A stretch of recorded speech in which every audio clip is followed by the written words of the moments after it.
Bab ke-18 yaitu tentang anjuran sholat taubat. Anjuran sholat taubat. Hadisnya ya, ada sebuah hadis saja dalam bab ini dengan sanad sahih dan 680 urutan dari awal kita belajar. Berbunyi dari Abu Bakar As-Siddiq radhiyallahu anhu, dia berkata, aku mendengar Rasulullah sallallahu alaihi wasallam bersabda, "Ma min rajulin yudhnibu dhanban, thumma yaqumu fayatatahhar, thumma yusalli, thumma yastaghfirullah, illa ghafarallahu lahu, thumma qara hadhihi al-ayah."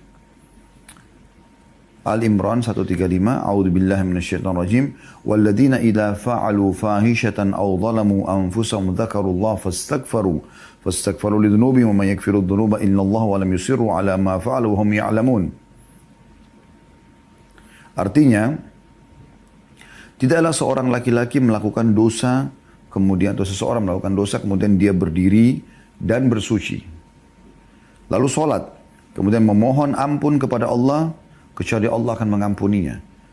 Kemudian beliau membaca firman Allah surah Al-Imran 135 yang berarti, dan orang-orang yang apabila mengerjakan perbuatan keji atau dosa atau menganiaya diri mereka, maka mereka ingat kepada Allah lalu memohon ampun terhadap dosa-dosa mereka. Dan siapa lagi yang dapat mengampuni dosa selain Allah?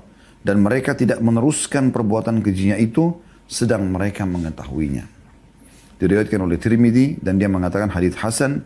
Abu Daud, An-Nasai, Ibnu Majah, dan Ibnu Hibban juga mengatakan sahih.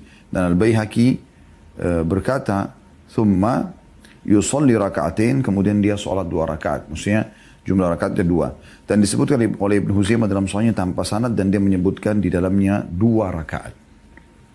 Hadis ini memberikan pelajaran kepada kita. Yang pertama adalah bahwasanya manusia tidak luput dari dosa, gitu kan. Oleh karena itu Allah Subhanahu wa taala memudahkan dalam syariatnya agar membuka pintu pengampunan. Apakah itu dengan istighfar lisan, ya, apakah itu dengan meninggalkan dosa itu dan berjanji sama Allah tidak akan mengulanginya, dan dia bisa menyempurnakan dengan sholat. Dan kita sudah menyebutkan 2 sholat mirip semua ini untuk pembersihan dosa, ya. Sholat tasbih tadi dan ini sholat taubat. Yang kedua, bagaimana kemahamurahan Allah Subhanahu wa taala, ini mutiara dari hadis.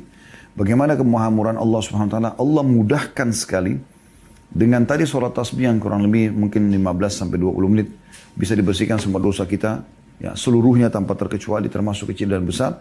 Juga dengan sholat taubat 2 rakaat ini Allah Subhanahu wa taala bisa membersihkan dosa-dosa, karena Nabi SAW mengatakan tidak ada seseorang berbuat dosa, maksudnya kecil ataupun besar, ya, kemudian dia bersuci, dia sholat 2 rakaat, kemudian dia mohon ampun, kecuali Allah akan memaafkan kesalahan. Ini kemahabesaran, kemahaluasan rahmat Allah Subhanahu wa taala yang luar biasa, karena Allah memberikan kesempatan kepada kita untuk bisa, ya, membersihkan dosa-dosa. Dan memang teman-teman, kalau ada yang bertanya misalnya, kenapa harus kita bersihkan dosa? Maka jawabannya sederhana. Karena memang dosa itu efeknya besar, pelanggaran.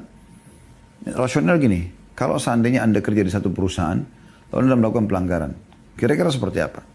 Anda di satu komunitas, Anda lakukan pelanggaran, kira-kira seperti apa? Tentu akan sangat terancam, bisa tidak lagi bersama dengan komunitas itu, bisa hilang fasilitas yang tadinya ada pada saat Anda menjadi seorang anggota, apakah itu staf pengajar di satu instansi, apakah pegawai di satu perusahaan, Anda akan hilang fasilitas tersebut karena melakukan pelanggaran, kan begitu. Nah, bisa saja fasilitas di muka bumi ini hilang semua.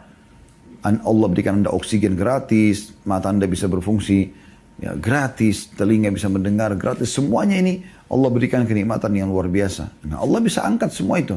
Dosa-dosa itu makin menumpuk maka akan makin merusak, ya, tatanan kehidupan seseorang. Oleh karena itu Allah sudah mengatur sistem seperti itu dan Allah mudahkan bagi orang terlanjur terjerumus untuk bisa kembali ke jalan Allah Subhanahu wa taala. Dan ini kemudahan-kemudahan yang luar biasa yang jangan sampai luput di antara kita, ya.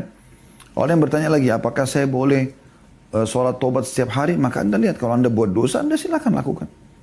Ini kemudahan dan tidak perlu kita patok, oh enggak, jangan tiap hari. Enggak, mungkin ada orang yang memang dia khawatir setiap kali dia keluar rumah, dia tahu dari rumah ke kantor dosa-dosa, dari rumah ke pasar, dari rumah ke silaturahim keluarga, dia bisa ketemu sama orang, dia berbuat dosa dengan penglihatannya, dengan pendengarannya, sengaja atau tidak sengaja, maka dia butuh untuk membersihkan dosa supaya dia meninggal dalam kondisi bersih dosa-dosanya, maka itu sangat baik, gitu kan? Nah, kalau ada orang tidak mau mengerjakannya, nantilah mungkin sepekan sekali, itu hak dia. Tapi khusus sholat taubat beda sedikit dengan sholat tasbih. Kalau sholat tasbih tadi ada tekanan dari Nabi SAW Ya, anjuran agar setiap hari sekali.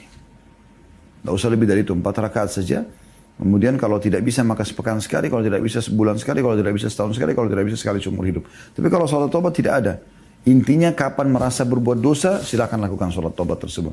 Tapi sama kaidahnya teman-teman, kita menghindari waktu-waktu yang diharamkan untuk sholat. Yaitu lepas subuh sampai terbit matahari dan lepas asar sampai terbenam.